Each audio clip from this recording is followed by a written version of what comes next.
Kwame Nkrumah believed something many people thought was completely unrealistic. He believed that Africa could only be truly free if it was united. At the time, his ideas were dismissed as radical, premature, even dangerous. But decades later, a different question confronts us.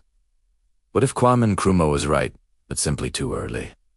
And more importantly, is Africa ready now? And Nkrumah understood something fundamental. He saw that gaining political independence without also achieving economic and political unity would leave the continent weak. He warned that small, individual, divided states would have no real bargaining power on the world stage. He predicted that former colonial powers would continue to influence and even control African economies from afar, and he saw a future where Africa would remain a supplier of raw materials, its wealth extracted and processed elsewhere, rather than becoming a powerful producer in its own right. To Nkrumah, unity wasn't just a nice symbol, it was a matter of survival. It was the only way to break the chains of neocolonialism and secure a truly independent future. He argued passionately that without a unified front, the hard-won freedom would be a hollow victory, an illusion of sovereignty, while the real power remained in the hands of others. This was his stark warning to a newly independent continent. So why did Africa say not yet to this powerful vision? After the struggle for independence,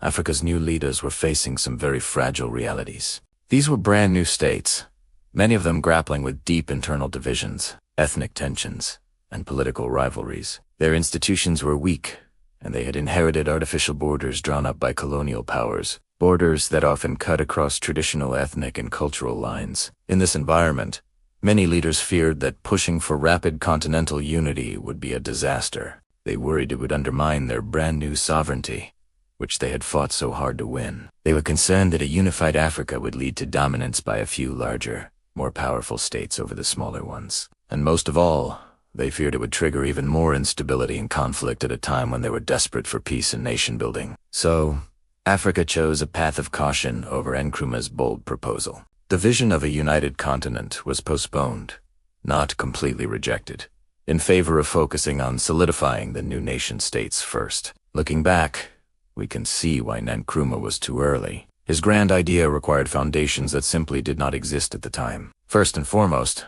there was a profound lack of trust between the newly independent states. Each was wary of the other's intentions. Second, there were no strong continental institutions capable of managing such a massive political and economic merger. The Organization of African Unity, the OAU, was created, but it was designed to protect sovereignty, not to pull Italiano. Finally, there was almost no economic interdependence. The infrastructure, the roads, the railways, the communication lines had all been built by colonial powers for one purpose: extraction. They were designed to move resources from the interior to the ports, to be shipped to Europe, not to connect African countries with each other. The economies were set up to compete for European markets, not to cooperate. The vision was absolutely correct, but the timing was tragically wrong. The continent simply wasn't equipped to make it a reality. So what is history's verdict on Nkrumah's warning? Today, Africa faces many of the exact challenges that he predicted all those decades ago. Economic dependence on foreign powers and markets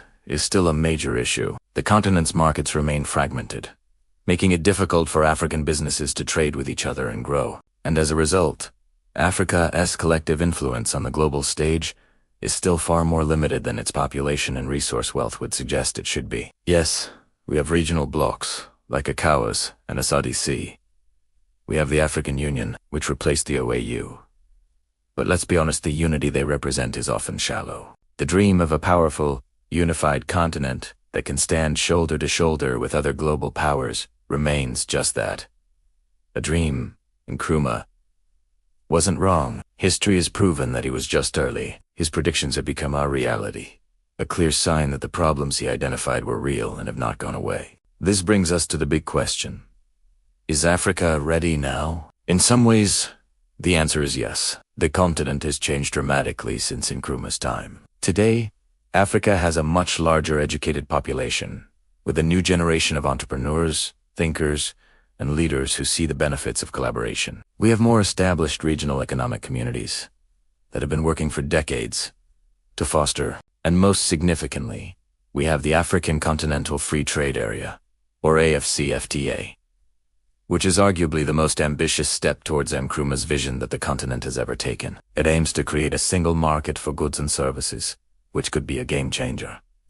But serious challenges remain. Agreements are signed, but weak enforcement often means they don't translate into real change on the ground. The political self-interest of individual leaders and nations still frequently trumps the collective good, and that deep-seated lack of trust between states, though improving, has not vanished. Africa may be more ready than it was in the 1960s, but readiness is not automatic. It must be built, piece by piece, through deliberate action and political will. In the end, Kwame Nkrumah imagined Africa's destination long before the road to get there even existed. He saw the endpoint with incredible clarity. Today, parts of that road are finally being paved. The creation of the AFCFTA, the increasing calls for visa-free travel, and the growing cultural and economic exchanges between African nations are all signs that the journey has begun. The question is no longer whether unity is necessary. History has answered that for us. The real question is whether Africa now has the collective courage to pursue it seriously, to overcome the old fears and rivalries, and to build the future Nkrumah envisioned. He was right. He was just early. The future will decide if Africa is finally ready to catch up to his vision. If you believe Africa's future lies in honest reflection and bold cooperation, subscribe to the Great Africa Reality, because some ideas don't fail, they just wait for the right moment. Thanks for watching.